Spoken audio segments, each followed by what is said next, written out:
Hello, hello.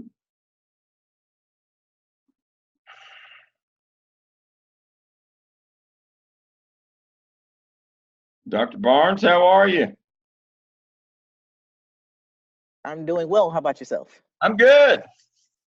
Um, I was about to be running late here, trying to get everything ready here tonight. I came in on one wheel.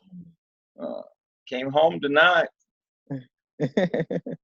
I don't get to sleep in my bed too often, so That is not a good sign, sir. I stay at my condo. It's a little more peaceful. Nobody there to bother me. I don't know what to do though. Got nobody there to boss me around, so I just work on schoolwork all the time. So I guess that's a good thing though.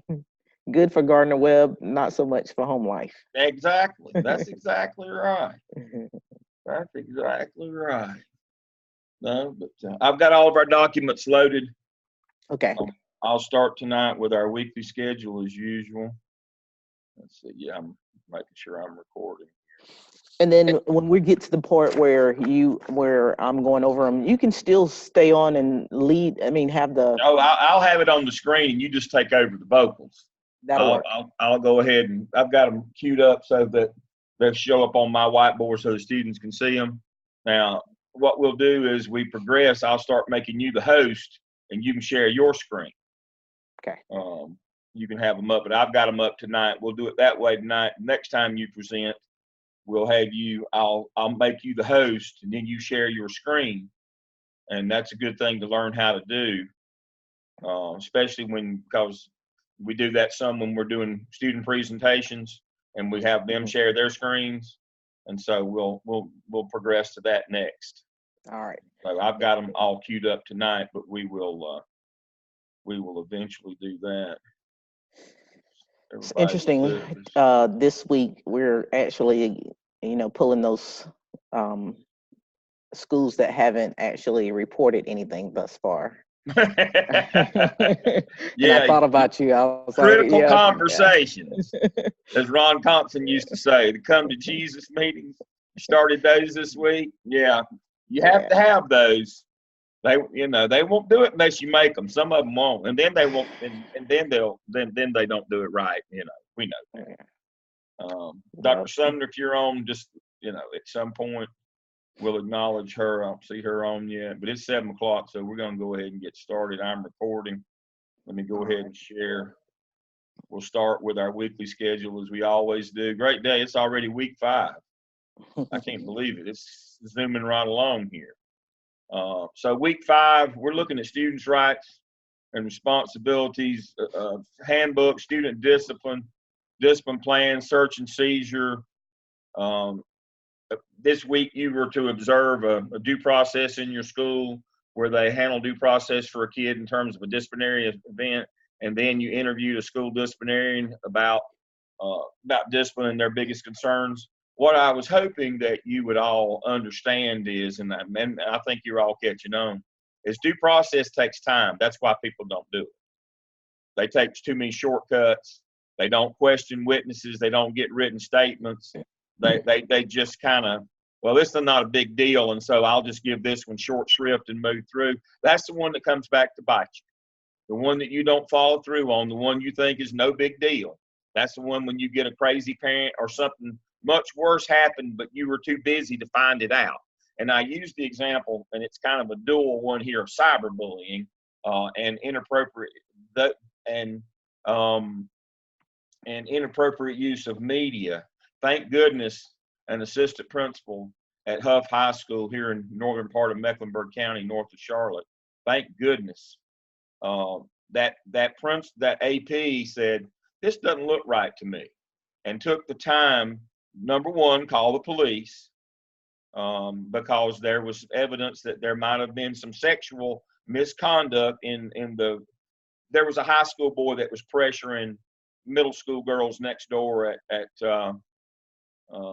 Bailey Road Middle School to send them inappropriate pictures on the phone, and then come to find out he was having inappropriate sexual contact with underage girls as well. He was already 18, and these were 12 and 13-year-old girls, and it got really, really nasty and ugly.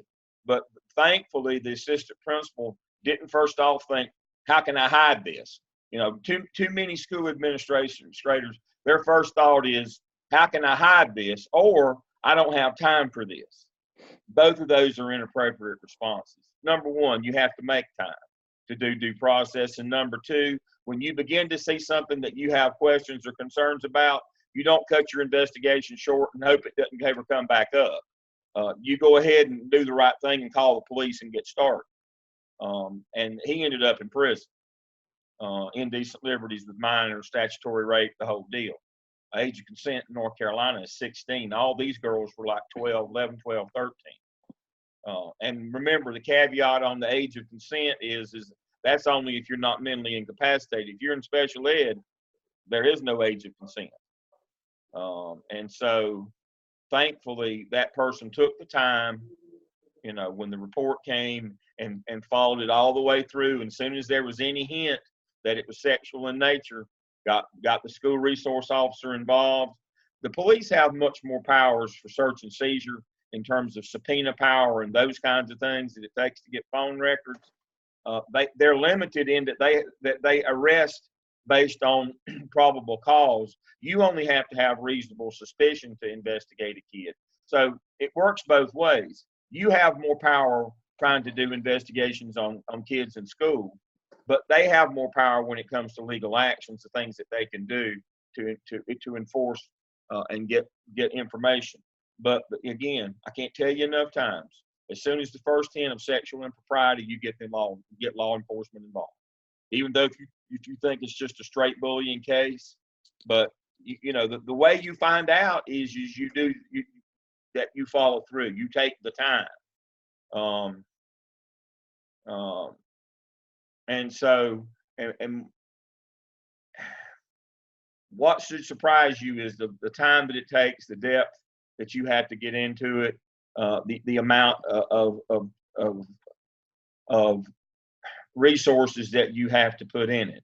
And when you talk to the assistant principals, I think you probably hear that, but I'm guessing their biggest concerns is always trying to be somewhat equitable and not be arbitrary or capricious. You know, I won't call a name, but one of our classmates on the discussion board this week wrote that problem in their school was not like the first case study we did where the teacher tried to have Bobby shot for cheating on a class assignment. The problem at her school is they had a kid who did something much worse and they didn't do anything.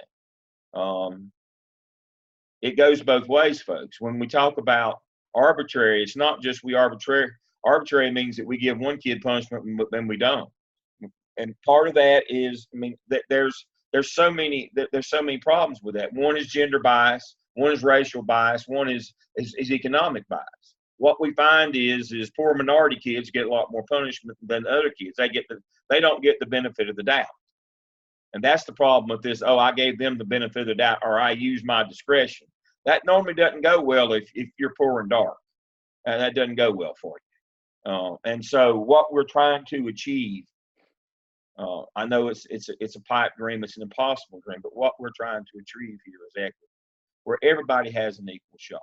Remember the point of public schools. Remember public schools were for people who couldn't afford private schools. We can't get away from the fact that this is the way out for many of our students. This is their one chance in life. Not many of them are going to be rock stars or rappers or ball players, or concert pianists or rock band members. Education is truly their way out. We need to make sure that we serve all of our populations. They're all our kids. I was principal of a school one time, a high school. And we had a big pupil reassignment, and all the teachers said, we want our kids back. And I said, what do you mean? These are our kids.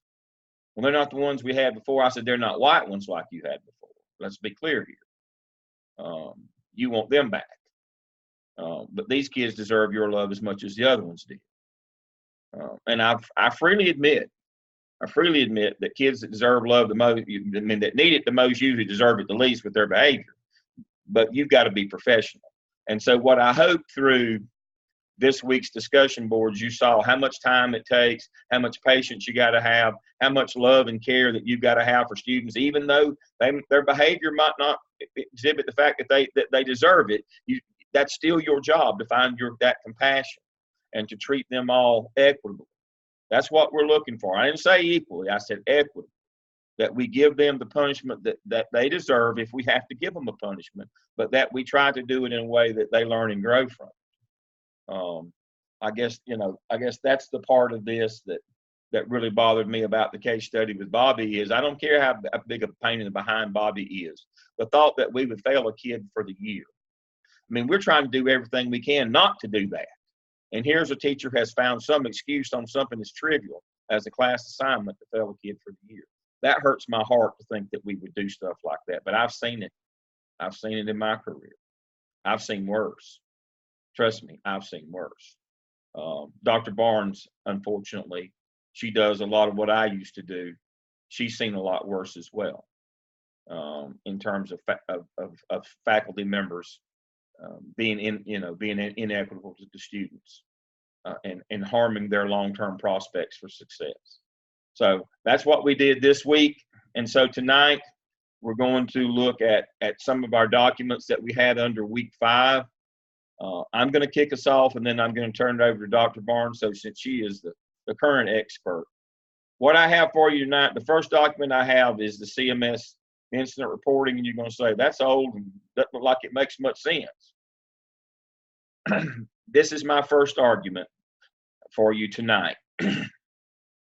Whatever the system that you use, and the reason I can show this one is it used to be confidential. Right before Power School, we had NCYs. And this was an internal document that I had built, I think in 2009. You see my name right there. I had this built. This was a training manual that for NCYs that came right before Power School, right before we switched servers. The notion here is this.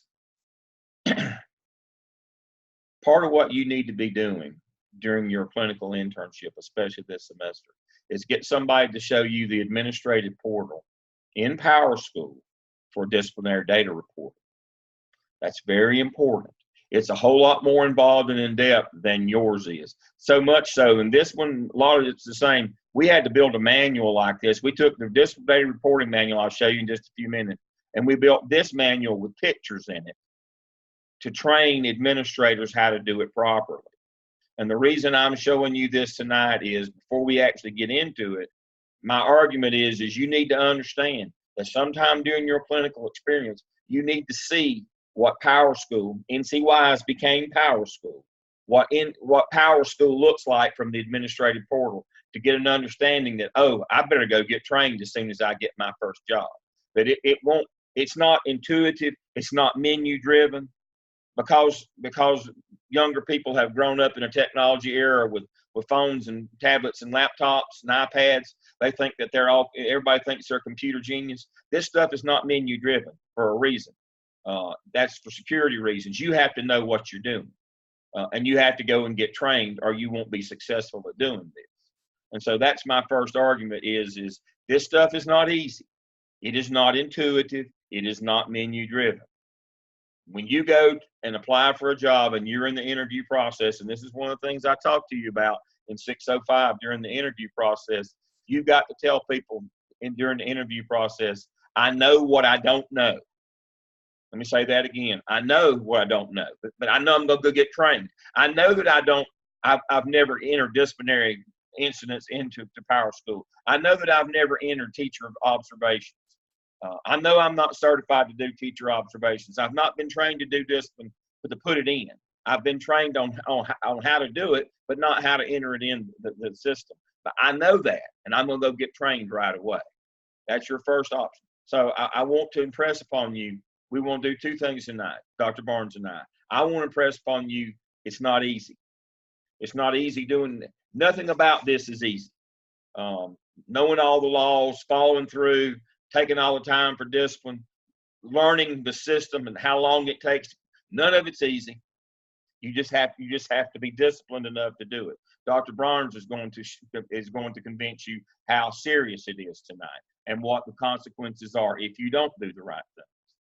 And so that's how I wanted to start tonight. Is it's so complicated. We paid big money to have this manual, and we actually put our administrators through a training where you sign up to go and get trained on how to do this. You've got to know that they won't just let you learn it on your own, or somebody will give you a password and you're in and you're good to go. Oh no, it's much more involved than that. And you're playing for high stakes, so you can't get it wrong. So that's where I wanted to start with this tonight. I'm getting a question that keeps popping up here. Let me go to it. You mentioned this hours of power school training during our work day this past Monday. Thank you, Audrey. Audrey School offered a power school training for administrators during the work day this past Monday. My principalwoman, and she was told I can. So, yeah, that's exactly my point. Thank you, Audrey. That's exactly my point. You can't go now. They won't let you go as a teacher. It's all confidential.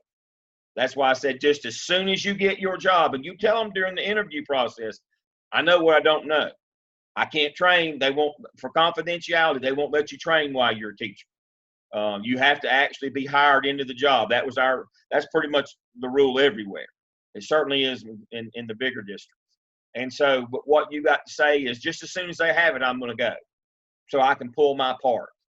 I'll process my students, and I'll just have to have somebody enter it in for me. But I'll do my part processing students. And so somebody at your school's got to show you. We upload from the educator's handbook. It goes right into Power School. Not discipline, not instance like this. An administrator has to put these in. Administrators have to do that in regular schools, and so you got to go through the training, and that way they're sure of it. But yeah, it goes right into Power School, but not into incident reporting like this. There's a system that you have to use, especially if you're going to do a suspension as a consequence. There's a separate process that you have to do in order to produce that official letter that goes to parents and goes to court. Without that, you can't go to the board for an appeal. You can't go to court without that official documentation. That has to be done. That has to be entered in at the terminal. And so that's stuff that you've got to learn. But yes, they have these on a fairly regular basis in most districts. But you got to know to go and do it. Nobody's going to call you up and say, hey, you need to do this. You need to know to do this. And so that's a big part of getting a job. Is a lot of the things that you do as an assistant principal are technician level things that you need to be trained to do. And so you got to know what they are. You got to have EBOS training in terms of the school data. You've seen your teacher data, but school data is completely different. There's a portal for that. You got to see all the different modules in Power School. You got to see the one for teacher evaluations. There's several of these things that you've got to see that you won't get the opportunity until you get your job. But you got to know those things, and I have them on a list for you. And so that's what we're talking about doing. Dr. Lamb, I had a question. Yes, sir. My question is, we have this happen a lot. If the child tears up their suspension letter, which they do a lot, and the parent says, I never got it, what should the administrator do first? Well, the good thing about the Power School is it prints one that goes to the parent, you just drop in the mail. Okay. I mean, unless they didn't go to the mailbox, it'll be there the next day. Okay. I mean, that's why you got to go through that process. If you just write one out, the kid's going to throw it away. Right. When you go through Power School, it generates one to hand to the kid. It also generates one to go to the mailbox. Okay. Thank you. And that's how you get around that. That's a good question, William. That's part of the reason. And that's the official document. It has to be that one. It can't be a handwritten one or a photocopy. You must have the original documentation. If the parent appeals to the board, or if you go to court, you have to have that original documentation. Even though you wrote it all, it's a legal document. It has to go to the state, and see, that way you know it's reported to the state, and then the letter comes back and is generated. This is a legal document. As we're going to talk about later, what a lot of this is about due process and equity and all that, but there's also money involved in this. When, as I told you before, we work on the modified accrual accounting system. So when you hear the thing, the state has allotted $8,000 a year, $8,000 a pupil this year to educate that child in Greensboro. They sent Greensboro $8,000. That's not true. That's not even it's not even partly true. What they did is they set aside $8,000 in an account that they hold. You pay for the first month of school, and then you and then you debit them that. You ask for your reimbursement, and they pay you back. They do not give you $8,000. They give you $800 10 times. That's why you have to turn in your principal's monthly report for attendance. Now, they don't give you the 800 either. They subtract absence days. So every day a kid's absent, you don't get paid for him that day. They do not pay you. The state does not send money based on enrollment. They send it based on attendance. So every percentage point costs you that much money. So that's why discipline, when kids aren't in school and they're suspended, the state doesn't pay you for those days. That's why it's got to be tracked, and that's why it's a legal document. It's also an issue with underage kids in terms of school attendance, and a lot of other issues, and so it's a legal document. But don't think that they give you the 8,000 up front. They give you 10 installments of 800 minus the percentage. So if your attendance for your district that month on your principal or your school is 95%, they knock 5% off of what they give you. Now, problem is, like Advance, you got somebody who's not putting suspensions in, a bunch of them, and you're counting those kids present. Guess what happens when they catch you doing that? Other than that person has to go home first. But the second part is you have to give that money back to the state. You have to revert it back. They don't say, "Oh, we'll hold it. We just won't give you that much next month." Oh no, you have to send the money back. You have to revert it. If you falsely report attendance, you have to give them the money back now, today. And so that's why this disciplinary module is so important. Is there's attendance issues and money that's tied to it, as well as all the legal things. So here it is. This is your Bible as a school administrator. It's online. It's the disciplinary data reporting procedures. It covers everything that you need to know about discipline and about terminology. And there's some things that I want to hit, and then I'm going to turn it over to Dr. Barnes. She's got a couple documents that she wants to talk to you about. The value that what this does, you have two legal bodies at the state level. You have the General Assembly that makes law. You have the State Board of Education that passes policy. North Carolina Department of Public Instruction, their job as professional staff is to interpret that and create a manual for you for how it works in real life. And this is what this is. So this manual will refer to federal law, which is Office of Civil Rights. Since 2014, that's been rolled into disciplinary data reporting as well. I used to have to do a separate report for OCR. Now, thankfully, it's all together. But they will reference federal law, they'll reference state law, and they'll reference school board policy, state school board policy, because it's all rolled together in this one manual for you, thankfully. And this is it. And they tell you the value of this for the state, the LEA, and the school. They give you all the terminology. Remember, we report incidents, not outcomes. What that means is I've had people say, well, I didn't put that incident in power school because I didn't suspend the kid. What you do to the kid is immaterial about what you have to report. You have to report incidents, not a suspension is an outcome. We do report those, but the state doesn't care what you do as long as you don't violate the law. what they want is the incident. And they tell you all these things, and they specifically mention you got to tell them about suspension days because they don't give you money for those. And then, so it starts right here with 115C 288. We've already seen that. That's duties and responsibilities of the principal, and it defines all that and all these other general statutes here. It refers to State Board of Education policy, SBEC, SBE policy, and it talks about acts of crime and violence. That's from federal No Child Left Behind. If you have too many of them, you become persistently dangerous. Again, that's a federal statute. So we've already seen state law, board policy, and federal statute on the first page. And we go through all these different ones, all these different policy. There's OCR since 2014. That OCR is a part of this reporting as well. That's the Office of Civil Rights. That's federal law. This is your first case study right here. Zero tolerance expulsions. You have to report if you did that because those are illegal.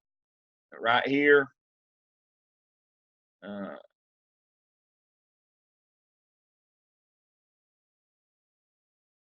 Right here is what I was telling you. If you remove a child from his regular school for the remainder of the year or longer, results in mandatory of any student who commits.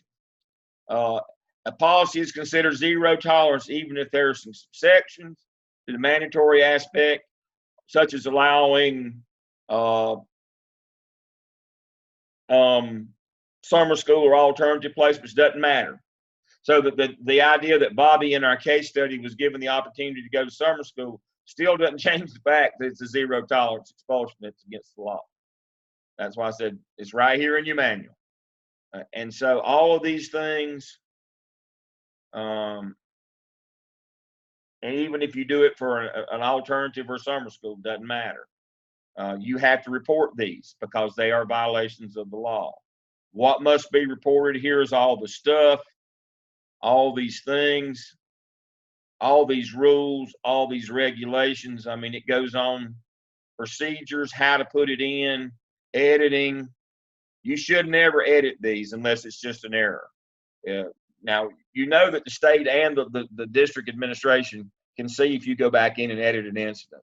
And usually what happens on the editing is you get cold feet. You have second thoughts. You go home, you're mad as fire when it happens, and you call it like you see it. When you go home, you think about the ramifications of what that's going to do to your school when it hits the news media, or it's going to count against your persistently dangerous total. And the next day, when the blood's cleaned up out of the hallway, it wasn't near as bad. And so we have second thoughts and we go in and we start editing these things. You're only supposed to edit for errors, not because you've got cold feet about what you assign. And it goes over that. And you have to report an edit and give a reason why. And it also talks about different behaviors, different codes. If you have multiple things, it goes through all kind of case study scenarios here. Illegal uses of seclusion and restraint have to be reported. And then it gives you examples. These are kind of case studies, assaults, all these things. The big thing is read all the rules, know all the rules, don't intentionally underreport or not report. I mean, there's also an issue, as I said, the middle school that had all the rapes on the bus reporting as bus misbehavior, so it didn't trigger anybody until the parents went to the news meeting. Those kinds of things. We had a situation, and you don't think about the ramifications of some of this. So I get a call from the legal department. They said we're being sued by an employee. Okay, that's every day, and that's just Tuesday in Charlotte. So we're getting sued by an employee. All right. Said we need your help on this one. Okay.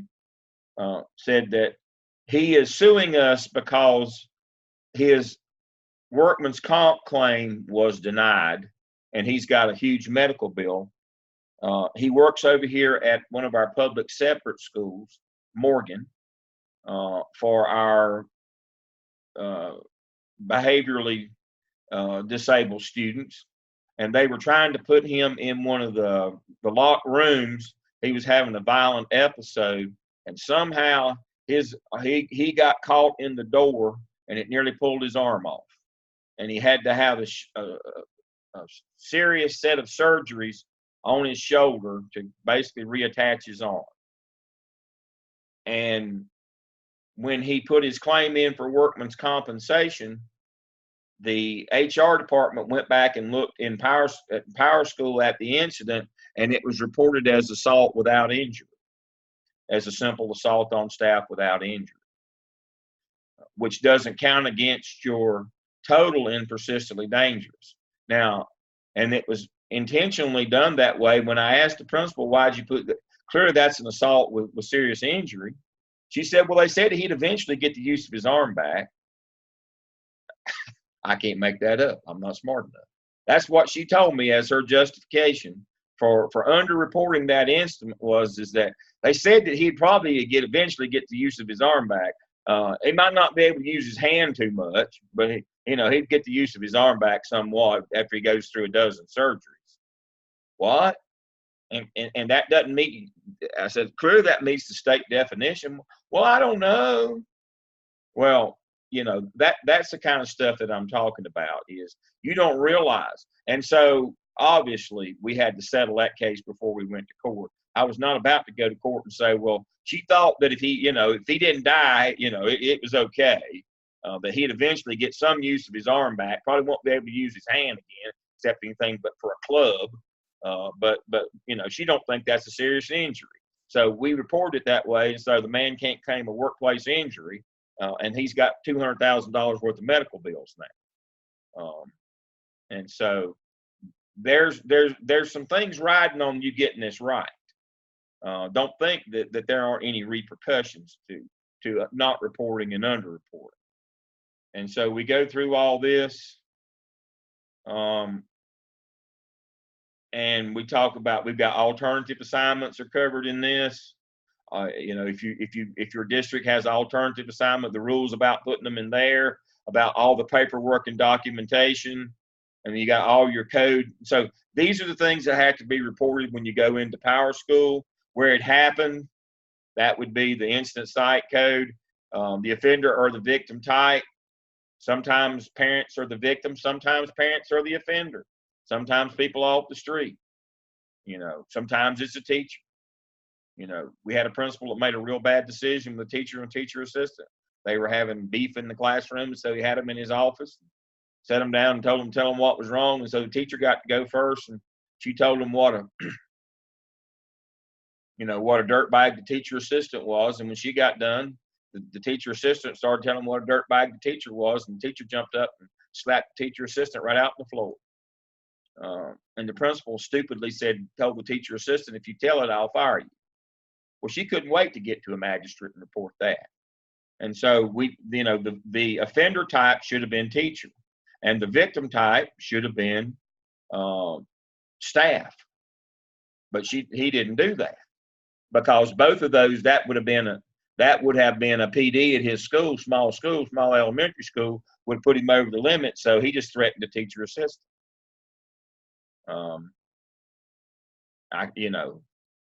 You never know what motivates people, but so if a teacher commits an act, you have to report that as well. If a parent commits an act, if somebody just driving down the street comes on your campus, I had a middle school in the northern part of the county that kept reporting weapons, but they kept putting unidentified offender down as the person, and I had to go and have a conversation with that young man. We had to let him work in another district, and tell him, we're not going. You can't continue to let kids throw the knife down and claim you don't know where it came from. You have to stop that. I know that's what you're doing. I know you're afraid of the black backlash from these well-to-do parents, but you've got to quit that.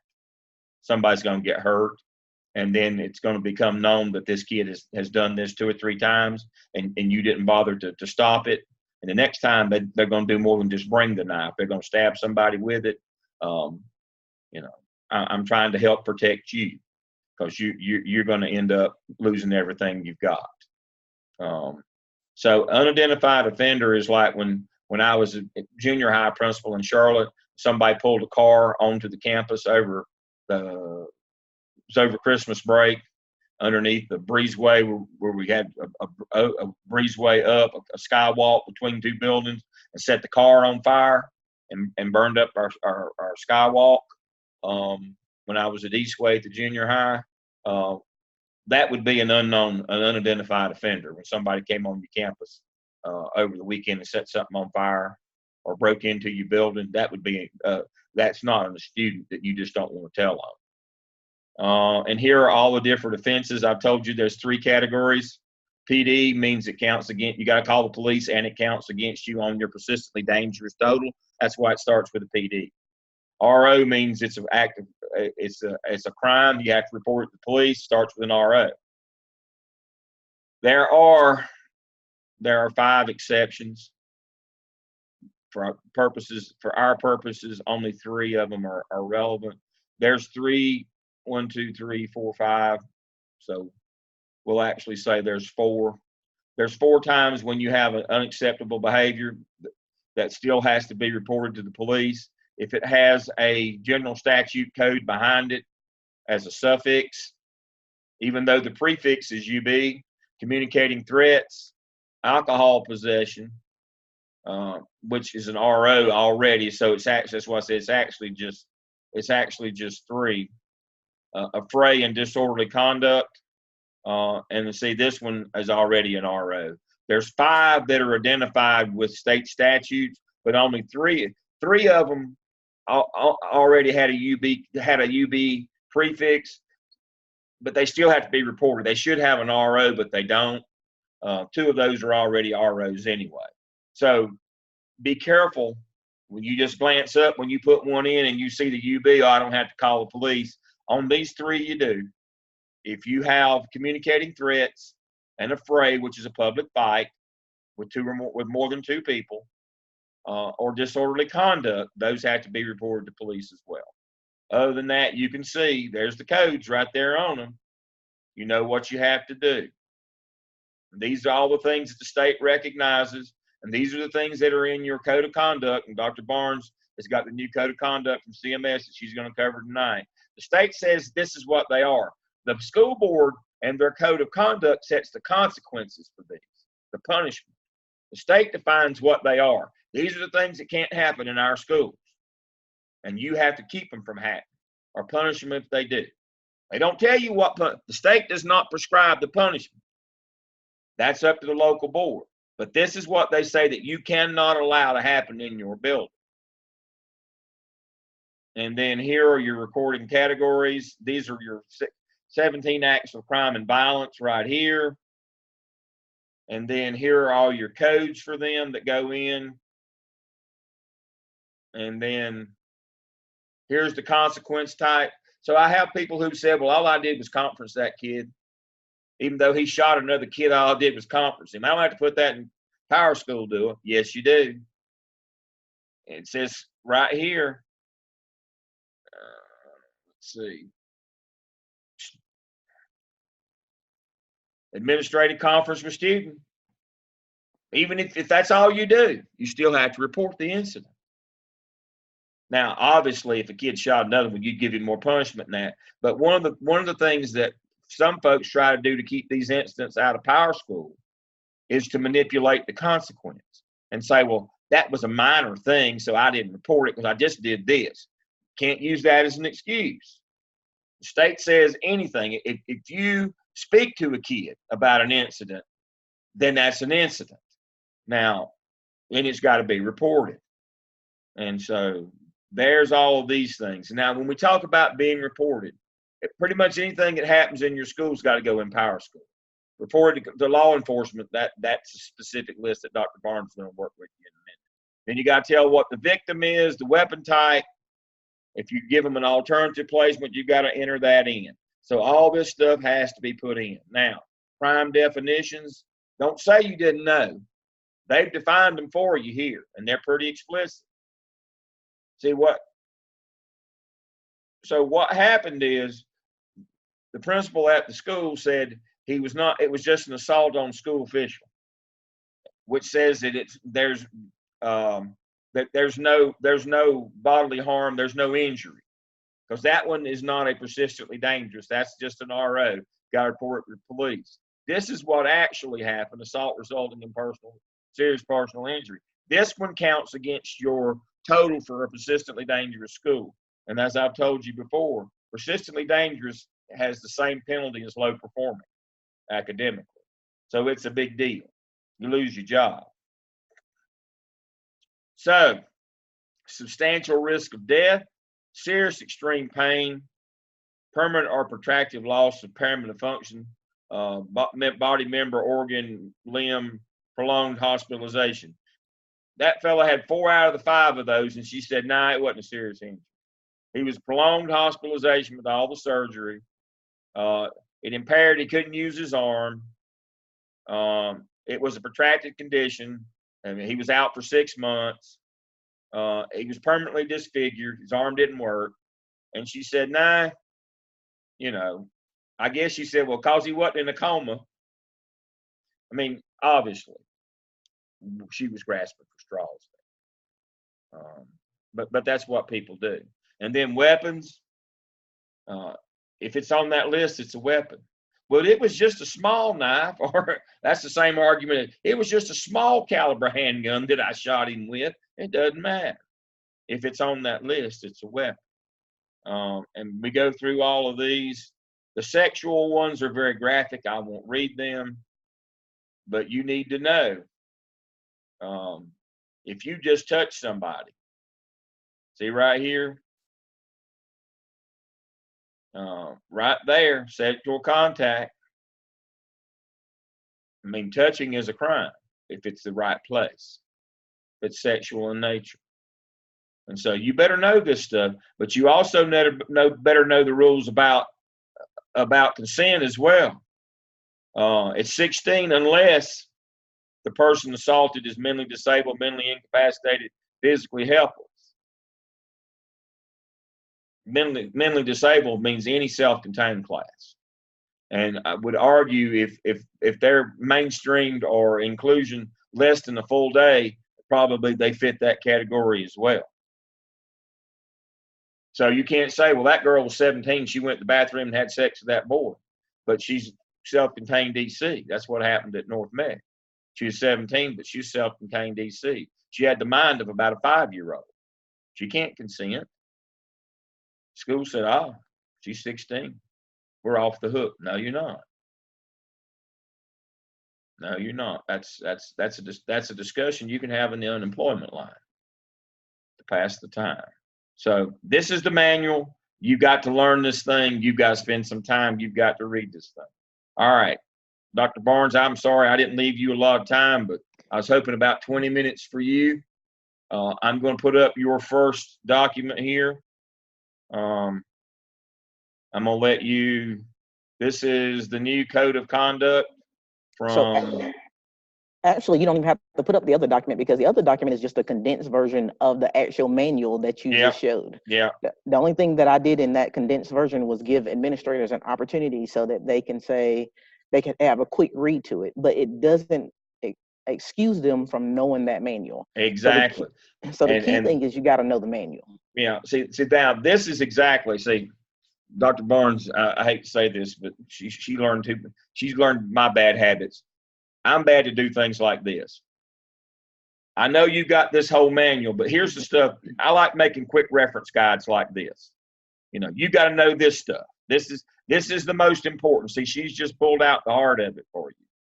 And this is in tonight's lesson. This is a quick cheat sheet that you should have posted on your wall as an administrator. That big thick manual, I printed them out, and but this way, thank you. I mean, this is the kind of thing that hopefully the people that work with you on this in your district will do for you. Pull it out and say, here, this is. And if they don't, you need to do it. It's kind of like making a template for, an evidence. If they don't, you need to. But you need to have this quick reference. And that's what this is excellent.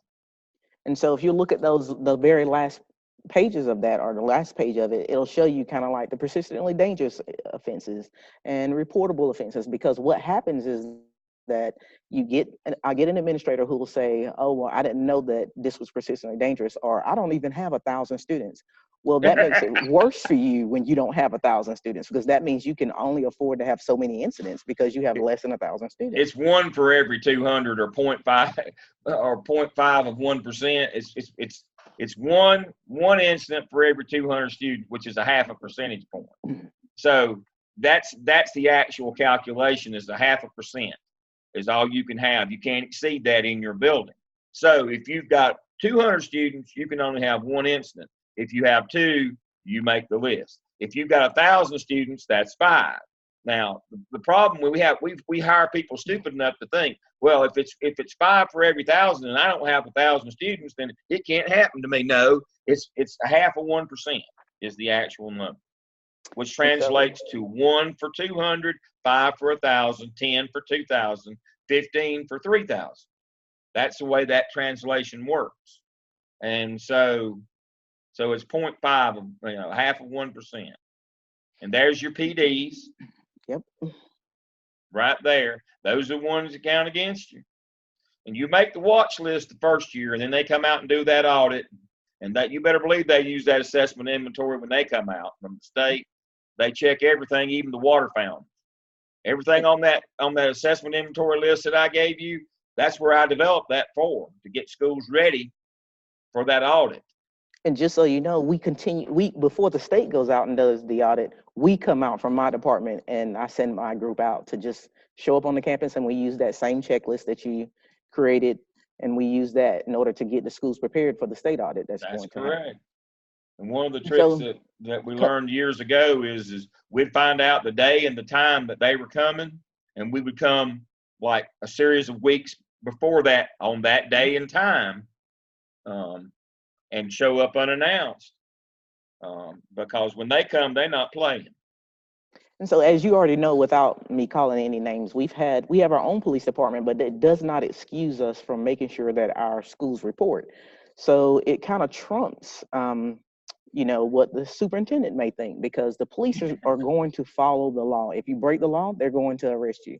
And so that's what was happening in our district, even with our chief. We had a chief at one time who his mindset was that if in fact you fail to report, I am coming to your school and I'm going to arrest you. And it doesn't matter about what someone may think about me later, but I'm going to follow the law.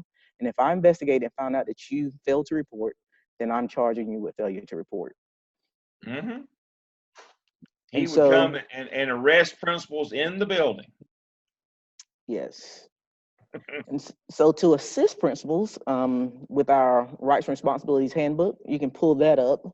And if you'll go to, I think it starts around Rule 15 was where we started putting trying to help principals to make sure, and administrators to make sure that they realize that, look, when you get to the egregious acts, I'm going to put the information in here for you so that you know that if you give a student a consequence for rule number 15, I'll wait for you to get there so you can see it.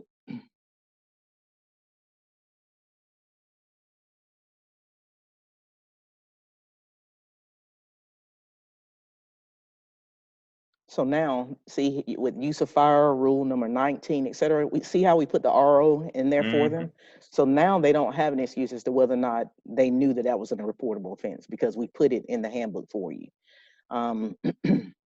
So we've done that with several of the rules. If you'll scroll down to rule number 19 and 25, same thing. So with 19, it's a reportable offense if you have a robbery without a dangerous weapon. And so that principals could see that, okay, here's what I charge a student with is rule 19. This is what I gave a consequence for, because so many people, like you said, they get caught up in the fact that it's the consequence that matters. No, it's the fact that the incident took place on your campus that matters. And so you've got to report. We report incidents, not outcomes.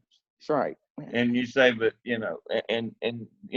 underreporting is a big problem, but underreporting puts the district at such a risk because usually under the theory and the law of antecedent behaviors, you don't address the little things, they become the big thing.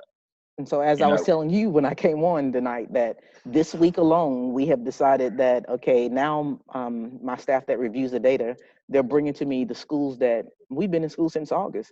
And if you haven't had one incident on your campus, either one or two things is happening. We need to make sure that every school sees you, because this is exactly what should be happening. Yeah. Or you're not reporting. And I'm betting on the fact that you're not reporting. So therefore, I'll be there this week to address the fact that you haven't had one incident that took place on your campus, because my worry is that if you start out with not reporting the little things, then I know you're not going to report the big things. Yeah, and the big things are definitely going to happen. That's right. One of you, and I won't mention one because I don't want to call anybody, but one of you wrote this week about a student and gave me a scenario on the student's behavior. And in the end, they didn't do anything with the student. I said, now, here's the thing. She was just throwing stuff and swinging at faculty members this week. Next month, she's going to stab somebody or shoot somebody or a student or a faculty member, because you let her go this time because you didn't want to report it. You know, it'd make you look bad. But then, you know, this notion of, you know, oh, what bad luck I had this to happen I had a principal that argued, oh, we had this is just bad luck. No, it wasn't bad luck. You didn't handle your business, and you let this get out of control, and this is what happened. You didn't handle your business, and this is where it got to. It's nothing got anything to do with luck, folks. When I teach doctoral statistics, it's my weekend gig. Everybody has to do something. You know, we have a small faculty at Gardner-Webb, and when I start teaching quantitative methodology, first thing I have to tell students is the basis of all inferential statistics is probability. You know, and what you have to do as a school administrator is lessen the probability that bad things are going to happen. We know under certain conditions, the probability of bad things happen rises to the point where it's going to happen. You know, and so what you're trying to do is lessen your probability that these bad incidents, these persistently dangerous incidents are going to occur. We know what the genesis of them, as we talked about with that, I put that conference presentation in under this week again. We know there are certain things. Gang activity leads to drugs and weapons and assault with weapons. Inappropriate display of affection, inappropriate touching leads to sexual offenses. You know, I'm going to say something completely inappropriate now, but I'm no man, I'm going to say it anyway. Boys are dumb. Boys are just dumb. I was one. It's a long time ago, but boys are dumb. The problem with boys is when they see a girl allowing certain boys to take liberties with her, they think they get their opportunity too. And the girl is completely justified in saying, it's okay for him, but not for him. But you have to be the adult in the room who says it's not okay for anybody at school. In your personal time, if you want to court that boy, that's fine. We're not telling you that you can't do that. We're telling you you can't do it here, because boys, especially even older men, some men can't, but especially early adolescent boys, can't distinguish or don't understand the difference between a girl allowing Johnny to hold her hand, and then he thinks he gets a turn holding her hand, and then it becomes an issue. And so you can't let anybody hold hands, is what I'm telling you. Now that's from research. We know those things, that early adolescent boys have struggle with those kinds of decision making. We know that. Some later adolescent boys do that don't develop enough do as well, but especially early adolescent boys struggle with that. We know that. That's a data thing. That's not being, discriminatory. We know that from the data. Boys struggle with those kinds of decisions. We have to help them by not putting them in those cases, with stopping that kind of thing from everybody. That's just an example of what I'm talking about. Is that you got to do your due diligence. If you'll do the little things, the big things will take care of themselves. And the random ones that happen won't get you. But 99% of the persistently dangerous things are not random. They're because you didn't deal with a different problem on your campus. And we know what those antecedents are. And so Dr. Barnes, what she's talking about is these schools that aren't reporting, what are you going to do when it blows up? You know things are happening. You're just not telling it. What are you going to do when they blow up? Are you going to hide them too? And then put all of us at risk financially because the victim's going to sue our pants off? I mean, you know, there is no easy way out here. I understand that self-report's the least reliable form of data, and that we're asking you to, report on yourself. This goes back to your ethics. This goes back to the ethics of the profession. You got to do the legal thing. You got to do the moral thing. You got to do the ethical thing. Because if you allow this stuff, if you underreport or don't report, your school becomes more and more dangerous for students and for faculty. It's just the way it works. I can't help you. Dr. Barnes, we're back to you. Is there anything else that you'd like to add this evening? Thank you for bringing this and showing this, but yeah, you folks need to make you a cheat sheet of the big things. If you don't have a district that goes to the trouble of doing this, where they actually remind you of all these things in your handbook, you need to make your own. You need to have a document like this one. You need to make your own and have those to remind yourself. And you say, well, does that mean that it reminds me not to pick that one out as putting it in as the offense, as the incident, or the incident type? No, just you need to know what's going on with it. We're not telling you that so that you will avoid that one and pick something else.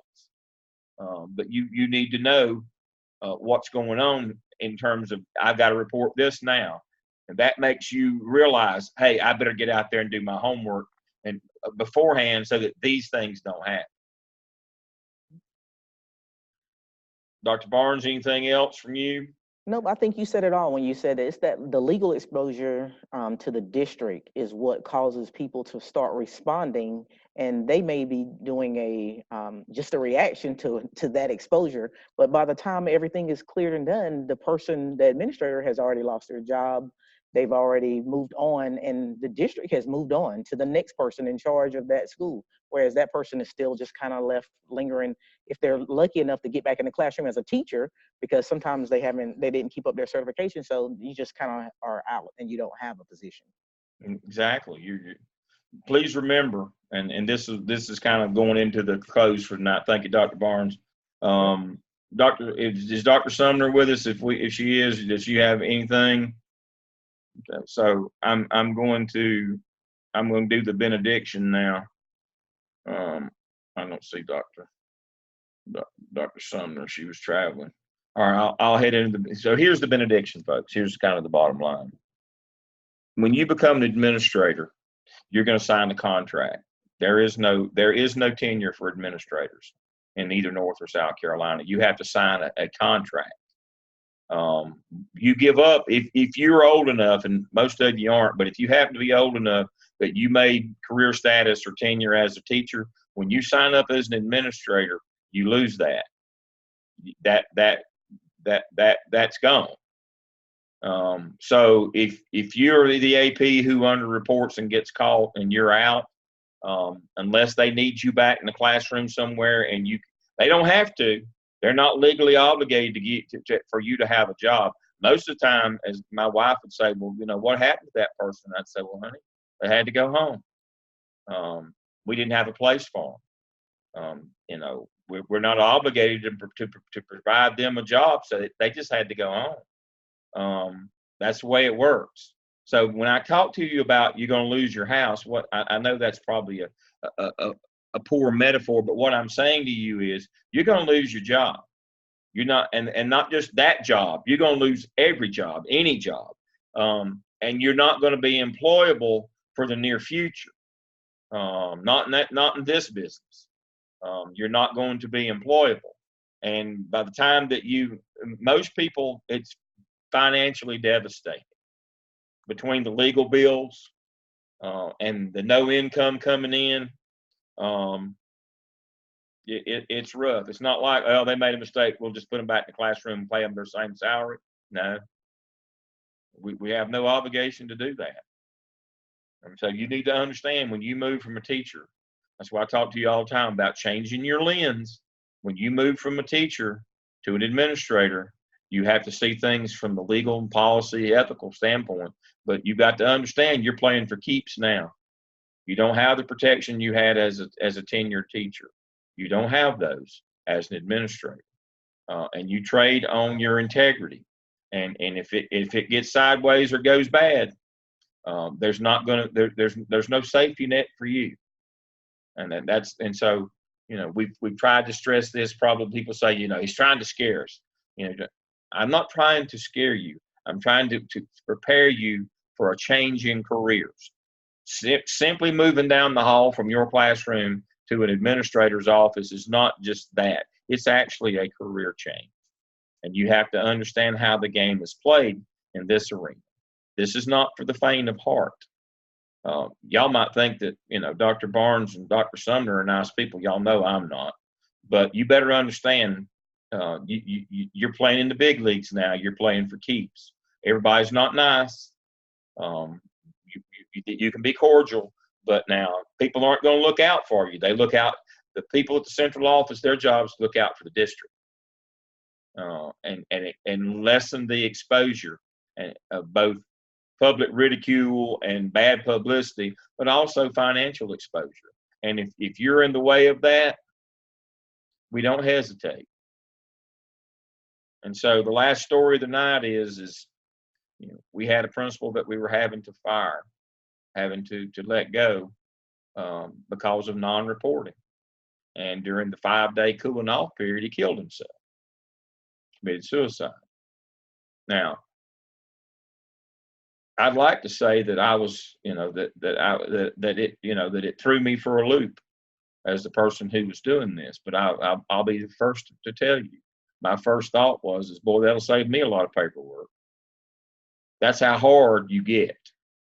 I'll tell that on myself. I'm still Saul on the road to Damascus. I'm not Paul yet. I'm trying to be a better person. But I'm telling you, the people in charge in your district who enforce this stuff, they have no sympathy. That can't be a part of their ethos. That can't be a part of who they are.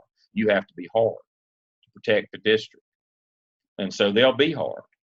And it won't go well for you if you get this wrong, especially intentionally. It will not go well for you. And so this is the one area that people used to say, oh, it's the finances will cause you consternation. Usually a job demotion can happen from finances. You may get dismissed. This can put you in jail. This can risk your future. This your home, your savings. This is the biggest deal that we have in administration. Without doubt, this is it. This will get you gone the quickest. So you need to know the rules. Well, thank you all for joining me tonight. I see our time is up. Now, next week, we got our next case study. So let's look at it quickly before I go. I want to look at our case study for next week. Get back to this. So Zoom set. So y'all should be working on your presentations. Upload them in Blackboard. Email them to me so I can run them through next week. Make sure somebody's going to be online with us to talk about yours.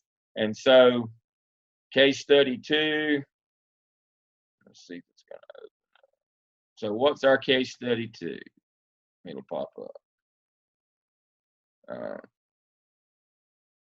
So it's just case study 1 here.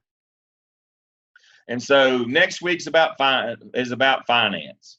So I need for you to make sure you go over the Leandro case and look specifically at the brief from Duke Law School on what they held for the Leandro case, which is about school funding, which is about taking that $8,000 I talked about per pupil from the state and distributing it unequally across the state according to wealth of the district you're in. You need to understand that case was had back in the 90s. I was actually part of the legal team from Institute of Government that was on that case, the Leandro case. You need to find out what happened to Leandro. And so Google Leandro and Duke Law School, and it will give you the outcome, but you might want to read about Leandro. But you need to apply the Leandro standard, which is the national standard, even though it happened in North Carolina, to that case, and tell me what that superintendent did, if it's appropriate or not, based on the actual law. And we'll talk about it next week. The Leandro case is how we got the North Carolina education lottery, by the way.